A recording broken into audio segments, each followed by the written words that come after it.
Ouais, j'ai le droit d'être monarchiste, on est en République.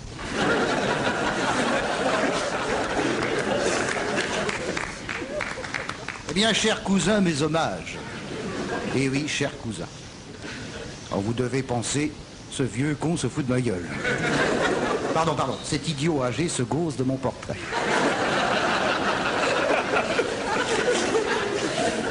Eh bien, non. Que nenni. Oui, que nenni, car en vérité, je suis un de vos lointains cousins, et je vais le prouver. Si vous êtes prince de la couronne de France, moi, Patrick Fonte, né de Zayas par ma mère, je suis vice-prince de la couronne du Mexique. Et j'en veux pour preuve ce blason que j'ai fait reproduire par un dessinateur de Charlie Hebdo, bon, en vente tous les mercredis, et dont le contenu est assez éloigné de point de vue image du monde, c'est vrai. Voilà. Alors pour les auditeurs, Monsieur Henri d'Orléans, si vous pouviez dire en quoi ce que représente en termes héraldiques ce blason. Écoutez, je vois 2 tours fondues, et puis une partie du drapeau d'Argentine. Alors je ne vois pas très bien à quoi ça peut correspondre. Bon, eh ben merci quand même. Il y a 2 tours fondues, ben, c'est déjà pas mal. Elles ont dû être construites par Bouygues. Attention, ce qui est blanc en fait est argenté. Hein. Alors donc, oui. c'est ça. Bah oui, ça change tout. Hein. Argentine. Voilà. J'y ai ajouté une touche personnelle. Une touche personnelle Monseigneur, ne décrivez pas. qui représente une bite fondue sur... enfin, Patrick. Ah bah écoute, c'est une touche personnelle car, et je suis sérieux, je viens de créer l'ordre des chevaliers de la taupe qui feuge en témoignage de mon attachement à la maison de Bretagne. Vous connaissez l'expression, Monseigneur? Non, je ne sais pas. On vous expliquera alors. C'est une expression bretonne très vieille qui date du Moyen-Âge et qui signifie entrer en érection. Voilà. Et je déclare solennellement en ce dimanche 7 février 1993 que tout auditeur et auditrice de France Inter peut poser sa candidature pour entrer dans cet ordre. Oui, les auditrices aussi. Car la taupe qui feuge a désormais son équivalent féminin, la moule qui baille. Non, alors là, vraiment, Patrick. Il suffit. Non. Et la monarchie a évolué dans certains pays. Hein, je veux dire, Non, vraiment. D'autant que si elles viennent d'Oléron, elles sont interdites. C'est retenu.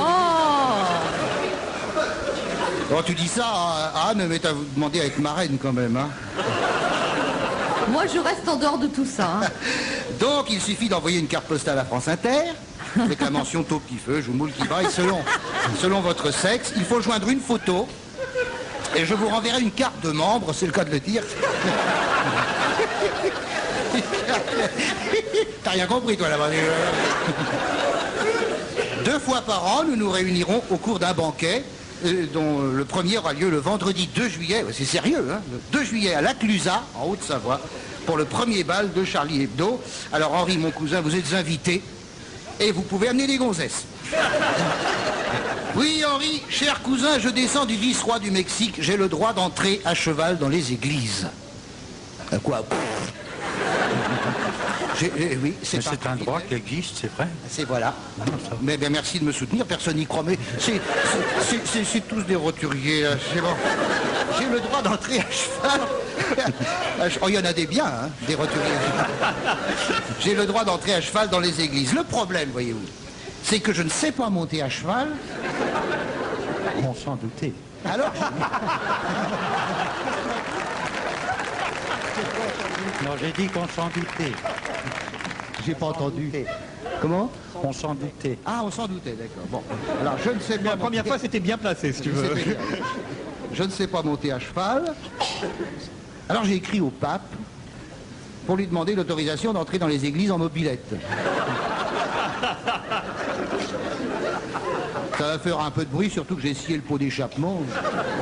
Enfin, ça couvrira le sermon du curé, qui récite la même chose depuis 2000 ans. Alors, le pape n'a toujours pas répondu, occupé qu'il est à dire aux Africains que la guerre est violente,